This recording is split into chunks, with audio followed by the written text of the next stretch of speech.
Olá pessoal, hoje a nossa videoaula será acerca da Reforma Protestante.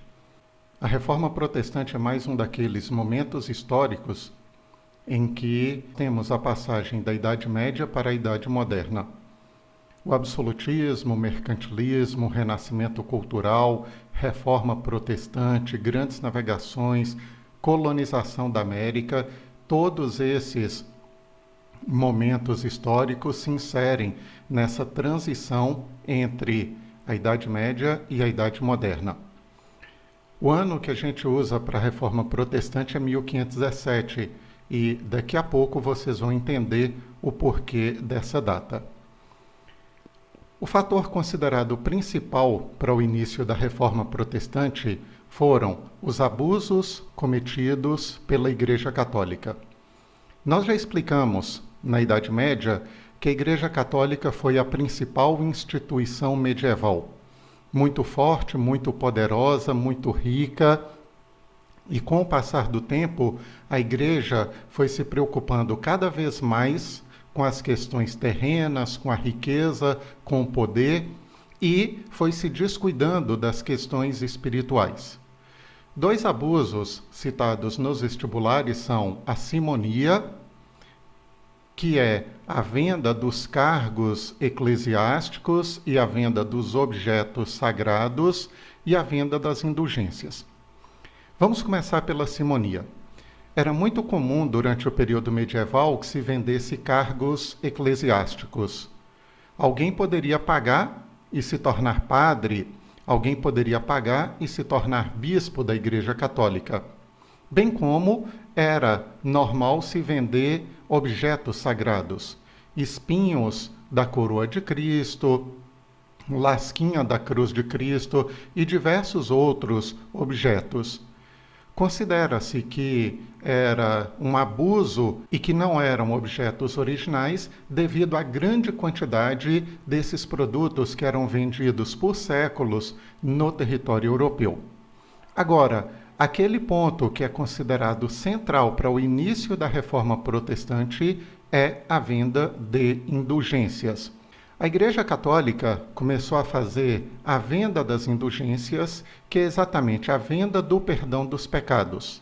Alguém pagaria e receberia um documento assinado pelo Papa, e esse documento garantiria o perdão dos pecados de quem o comprou. A Igreja iniciou com essa prática com o objetivo de arrecadar muitas moedas de ouro, moedas de prata, com o intuito de criar uma grande igreja, a chamada Basílica de São Pedro. Então, para arrecadar muito dinheiro, começa a se vender o perdão dos pecados. Essa venda era oferecida aos vivos e aos mortos. Naturalmente, ninguém que já morreu teria condição de comprar, mas algum parente do falecido poderia comprar o perdão dos pecados para esta pessoa, livrando a sua alma do purgatório, liberando a alma do falecido dos seus pecados. A venda das indulgências acontecia pela Europa e poderíamos dizer que estava indo muito bem até que chegou na região da Alemanha. E na região da Alemanha, já que não havia constituído o Estado Nacional ainda, um monge discordou da venda das indulgências. Esse monge católico se chamava Martinho Lutero. Martinho Lutero era um grande estudioso da Bíblia. Hoje seria como se ele tivesse um curso de doutorado. E Martinho Lutero, a partir do seu conhecimento da Bíblia, discordou da venda das indulgências e criticou a atitude do Papa. Devido a isso, as autoridades religiosas, na região onde Martinho Lutero atuava, repreenderam e disseram que ele voltasse atrás.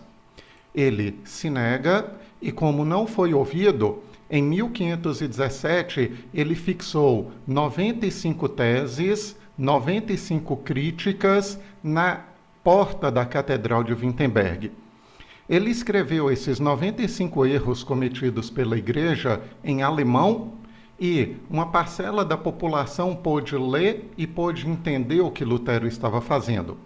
Nós dizemos uma parcela da população porque a grande maioria naquele período era analfabeta. Mas aqueles poucos que sabiam ler, liam e repassavam para os demais as críticas que Lutero vinha fazendo. Nesse momento, a situação fica bem mais séria para Martinho Lutero. Não era apenas uma oposição interna dentro da igreja. Ele tornou público a sua discordância em relação à venda das indulgências. Resultado: simplesmente disseram para Lutero se retratar, algo muito mais formal, pedir desculpas. E Martinho Lutero se recusou, acreditando estar certo nas críticas que ele fazia à autoridade religiosa. Como Lutero não aceitou voltar atrás, em 1520 ele foi excomungado pelo Papa Leão X. E nesse momento, muitos acreditam que houve início da Reforma Protestante. Tradicionalmente, a data da Reforma é 1517. Aqui, o início do movimento com a fixação das 95 teses.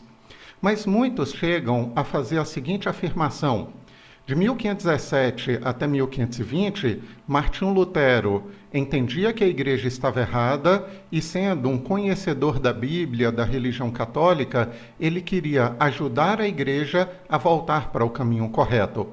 Mas, ao ser excomungado, o que significa que ele foi expulso da igreja, ele simplesmente decide que não quer consertar a igreja e que ele vai constituir uma nova religião. Martinho Lutero pega a bula papal, o documento pelo qual ele foi excomungado, e coloca fogo na frente da população da cidade.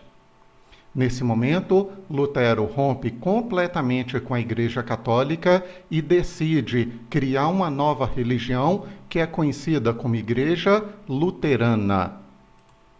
A partir de agora, nós temos o início de um movimento chamado luteranismo e a constituição de uma nova religião cristã em território europeu. Martinho Lutero foi duramente perseguido pelo Tribunal da Santa Inquisição. Autoridades católicas, senhores feudais, líderes políticos perseguiram Martinho Lutero, mas ele conseguiu escapar de toda essa perseguição devido à proteção que recebeu de alguns príncipes alemães. Como eu disse, a Alemanha não havia constituído o Estado Nacional, era dividida em principados, como se fossem os estados brasileiros, e cada príncipe governava o seu principado. Alguns príncipes, por algum motivo, resolveram seguir Martinho Lutero. É nesse contexto que esses príncipes escondem Martinho Lutero nos porões dos seus castelos, enquanto a perseguição não passa. Durante esse período em que ele viveu escondido, Martinho Lutero teve tempo de sobra para duas obras muito importantes para o que viria a acontecer: a tradução da Bíblia para o idioma alemão e a elaboração da sua doutrina. Toda religião precisa de uma doutrina, e Martinho Lutero começava a escrever a partir de agora em que o luterano deveria acreditar. A doutrina luterana é muito diferente da doutrina católica, embora haja algumas semelhanças, levando-se em consideração que a Igreja Católica é uma igreja cristã, baseada na Bíblia, e a Igreja Luterana também. Mas existe uma forma diferente entre os dois de interpretar os textos sagrados. Em primeiro lugar, Martinho Lutero acredita que a salvação se dá apenas pela fé. Martinho Lutero nega a tradição católica da necessidade de se praticar boas obras para se conseguir a salvação da alma. Segundo Martinho Lutero, apenas a fé é necessária para se conseguir a salvação da alma, somente a fé. Ao passo que a Igreja Católica diz que a pessoa tem que ter fé e precisa praticar boas obras. Lutero, procurando explicar para os seus seguidores que havia necessidade apenas da fé, cita um texto bíblico em que ele mostra a crucificação de Jesus. Jesus estava crucificado, à direita de Jesus um ladrão, à esquerda de Jesus outro ladrão, também crucificados, e o ladrão da esquerda zomba de Jesus, dizendo: se tu és mesmo filho de Deus, desce daí da cruz, salva-te a ti mesmo e a nós. O ladrão da direita vira-se para o outro ladrão e diz: homem, você não percebe que esse é o Filho de Deus? Acabou de reconhecer o senhorio de Jesus. E depois, em tom de arrependimento, em tom de fé no Filho de Deus, ele diz: Senhor, lembra de mim quando entrares no teu reino. E Jesus responde para aquele homem: hoje mesmo estarás comigo no paraíso. Portanto, de acordo com a interpretação de Lutero, aquele homem, no último momento da sua vida, teve tempo apenas para ter fé e entregar a sua vida a Jesus Cristo.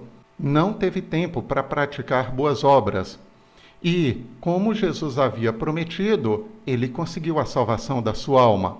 Daí, Lutero defende: é necessário somente a fé para conseguir a salvação da alma. Segundo Martinho Lutero, a prática das boas obras é imprescindível para qualquer cristão. Todo cristão deve praticar boas obras, mas elas não colaboram com a salvação da alma. Martinho Lutero acredita somente em 2 sacramentos, o batismo e a Eucaristia. A Igreja Católica acredita em 7 sacramentos. Martinho Lutero defende a livre interpretação da Bíblia. A Igreja Católica acredita que a Bíblia só pode ser interpretada corretamente pela autoridade eclesiástica. Somente um padre, um bispo, tem capacidade de interpretar os textos bíblicos. Lutero entende diferente. Lutero entende que a Bíblia é a palavra de Deus e qualquer um pode ler e fazer a interpretação, sem a necessidade da mediação de um líder religioso. Livre interpretação da Bíblia não significa dar o sentido que eu quero para o texto sagrado. Significa que eu posso ler e eu posso interpretar aquilo que está escrito, tornando desnecessária a intermediação de um líder religioso. Essa atitude de Lutero de traduzir a Bíblia para o alemão e ainda a defesa de Lutero, que qualquer um poderia ler e interpretar os textos bíblicos, fez com que muitos seguidores de Martinho Lutero decidiram buscar se alfabetizar para ler o texto que estava traduzido para o alemão e interpretar qual seria a vontade de Deus para a sua vida. Martinho Lutero defende a submissão da Igreja ao Estado. Segundo ele, Deus constituiu as autoridades, no caso, os príncipes alemães. Então, se eu quero obedecer a Deus, eu devo obedecer à autoridade que Deus constituiu. Nesse caso, os príncipes. Outra defesa da doutrina luterana é a celebração do culto em idioma nacional. A Igreja Católica em todo o território europeu acreditava que a celebração da missa deveria ser apenas no latim, ao passo que Martinho Lutero defende a celebração do culto em idioma nacional. Na Alemanha, vamos fazer a celebração em alemão. Na França, francês. Na Inglaterra, inglês. Enfim, ficaria mais fácil para o fiel entender o que estava sendo dito e participar dessa celebração religiosa. Lutero ainda condenou uma série de práticas da Igreja Católica. Aqui nós temos algumas, mas várias outras práticas, crenças católicas, ele rejeitou. Primeiro, Martinho Lutero defende que não deve haver o celibato. Celibato é a proibição dos padres, dos bispos, de se casarem e constituírem família. Na igreja de Martinho Lutero, o líder religioso pode se casar e constituir família sem nenhum problema. Lutero ainda rejeitou a hierarquia católica. Por hierarquia, nós podemos entender uma escada, e quem está no degrau de cima é superior àquele que está no degrau de baixo. Então nós temos padre, nós temos bispo, nós temos cardeal, nós temos papa. Na igreja luterana não existe nenhum tipo de hierarquia. É somente líder e liderado. O culto aos santos também foi rejeitado por Martinho Lutero. De acordo com Martinho Lutero, os únicos dignos de culto, adoração, veneração, homenagem ou qualquer outro termo dessa natureza são apenas Deus e Jesus Cristo, mas ninguém é digno de ser cultuado, venerado ou adorado. Na doutrina luterana também existe a negação do purgatório. Vamos entender. Segundo a Igreja Católica, quando alguém morre, a alma possui 3 destinos possíveis: o céu, o inferno ou purgatório. O purgatório é um local intermediário entre o céu e o inferno. A alma dessa pessoa ficaria nesse local intermediário se purificando dos seus pecados. Purgar significa purificar. Depois de tendo feito essa purificação, a alma dessa pessoa estaria livre e estaria pronta para herdar o reino dos céus. Segundo Martinho Lutero, quando alguém morre, a alma tem apenas 2 destinos possíveis: ou o céu ou o inferno. Portanto, toda oportunidade de salvação da alma se resume a essa terra. Não tem possibilidade de salvação depois da morte. Um outro ponto marcante dentro do luteranismo foi uma guerra civil. Alemães contra alemães, príncipes versus camponeses. Então vejamos, a Igreja Católica decidiu abandonar as terras que possuía nesses principados luteranos. Sofrendo pressão por parte dos príncipes, que já não eram mais católicos, eram luteranos e não deviam obediência ao Papa, a Igreja decidiu abandonar essas terras, abandonar esses feudos, e, nesse momento, cria-se uma disputa pela terra abandonada pela Igreja. De um lado, os príncipes luteranos queriam assumir o controle dessas terras, já que eles eram as autoridades políticas naquela região.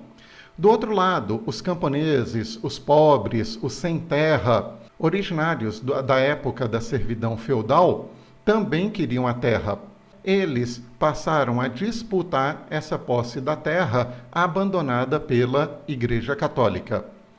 Inicia-se uma verdadeira guerra entre príncipes luteranos de um lado e camponeses do outro lado.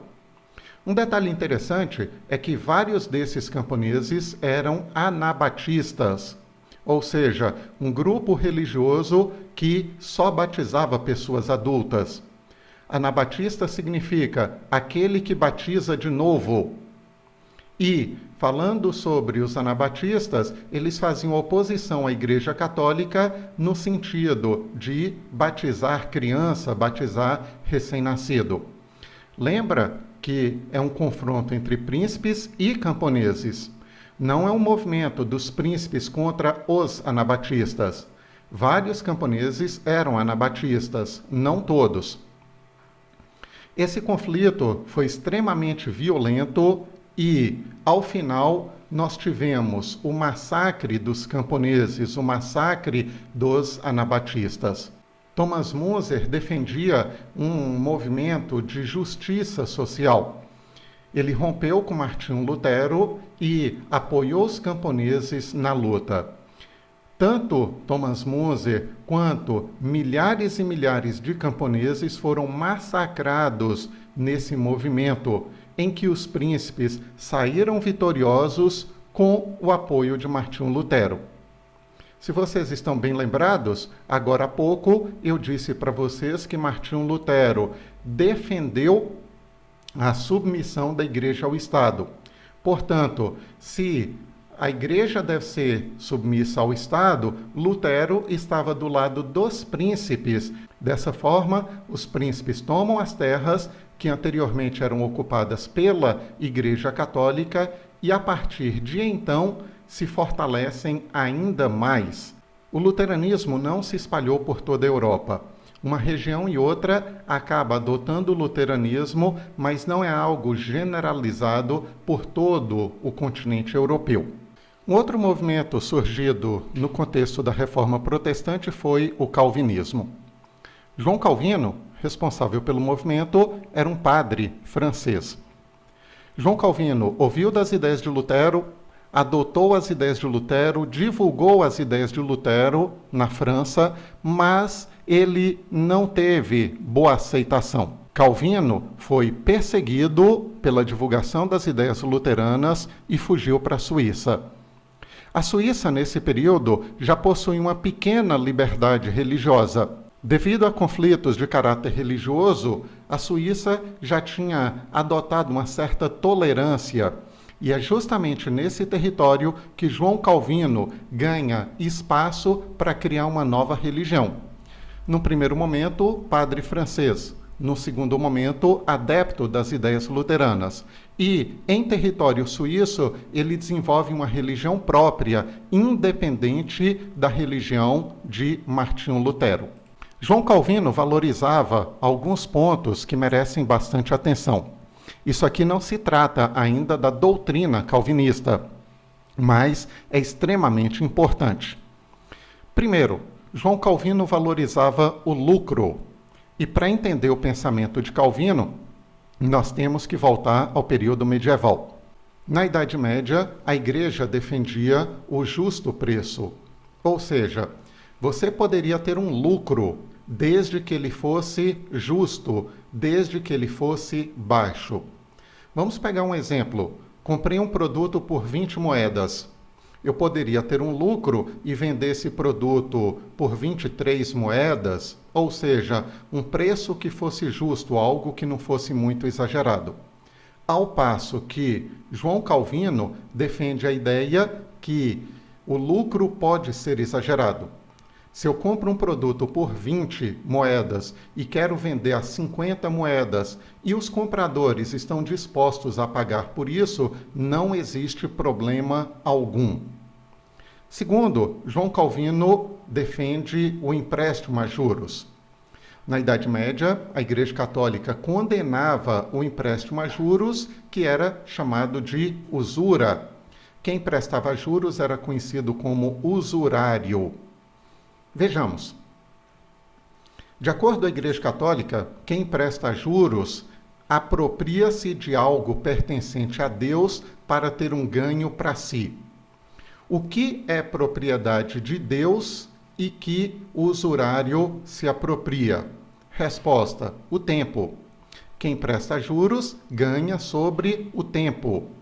Emprestei R$100 e quando eu for receber, eu vou receber 110, 120 ou 130 reais, dependendo do tempo que a pessoa demorou para me pagar. João Calvino defende que não existe erro algum em fazer o empréstimo a juros.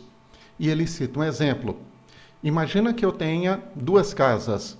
Eu moro em uma casa e eu alugo a outra casa para você. Se você ficar na minha casa por 1 mês, você vai me pagar R$100. Se ficar na minha casa 7 meses, são R$700. Então, o que define quanto que eu recebo de você? Resposta: o tempo que você leva para me pagar. E João Calvino diz: não existe erro nenhum em fazer um aluguel de uma casa, justificando o empréstimo a juros. Outro ponto de destaque na defesa de João Calvino é o trabalho. Trabalho este que era visto pelos nobres como algo reservado para os pobres, para os servos, para os camponeses, para aqueles que eram considerados inferiores. Lembrando que no período medieval, os servos eram os únicos que trabalhavam e pagavam os impostos. E agora, já na Idade Moderna, mantém-se o privilégio e a nobreza não precisa trabalhar e vive recebendo pensões que são pagas pelo Estado. João Calvino tem uma visão completamente diferente e defende o seguinte: o homem que não trabalha não deve comer. O que mais se assemelha a Deus é o trabalho. Então, pelas páginas da Bíblia, Calvino encontrou uma série de textos em que Deus se alegra com o trabalhador e não gosta do preguiçoso. E tudo isso acabou alegrando muito a burguesia. já que a burguesia vivia muito do lucro, a burguesia vivia muito do empréstimo a juros e a burguesia era muito dinâmica, trabalhando, produzindo, comprando, vendendo produtos.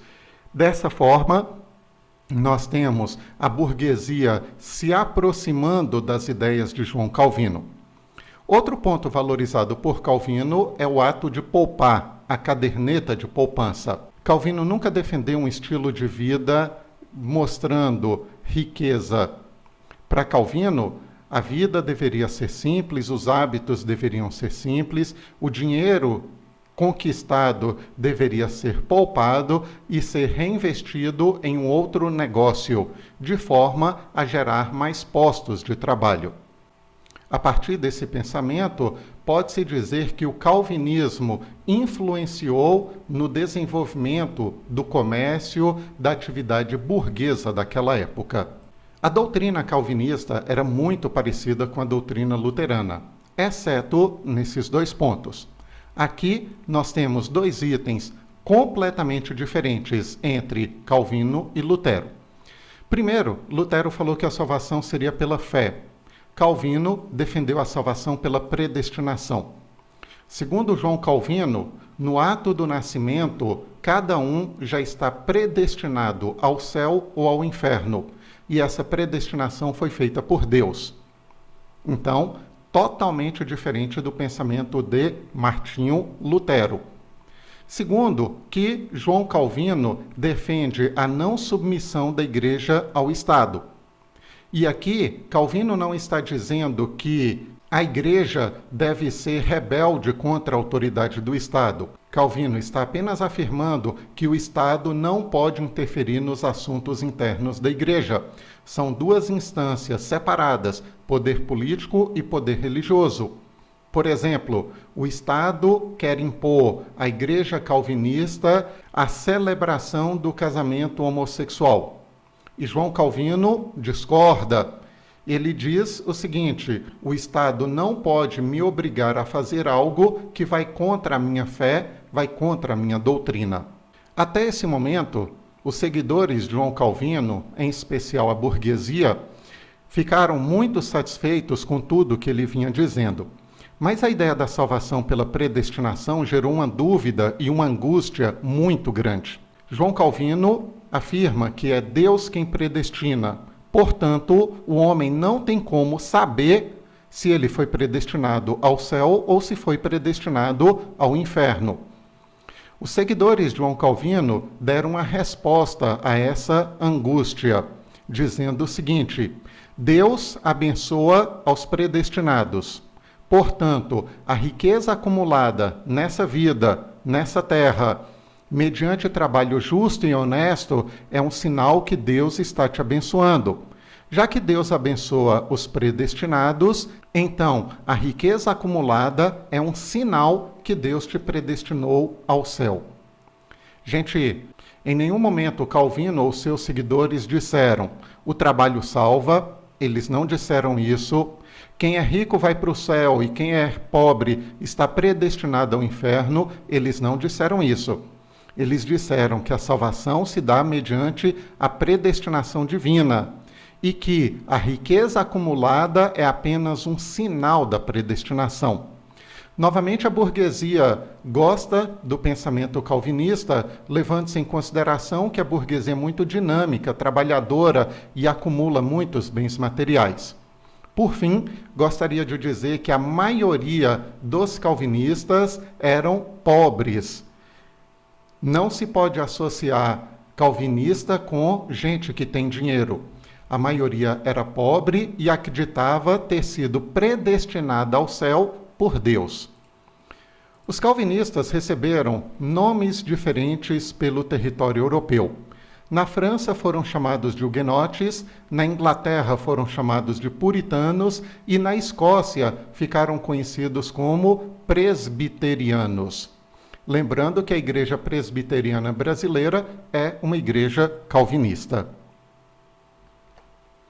O calvinismo impulsionou a atividade burguesa no momento que defende o trabalho como uma vocação divina, quando diz que o lucro e o empréstimo a juros não são pecado. Dessa forma, muitos justificavam a sua atividade comercial a partir do pensamento de João Calvino. O calvinismo se espalhou por uma boa parte do território europeu.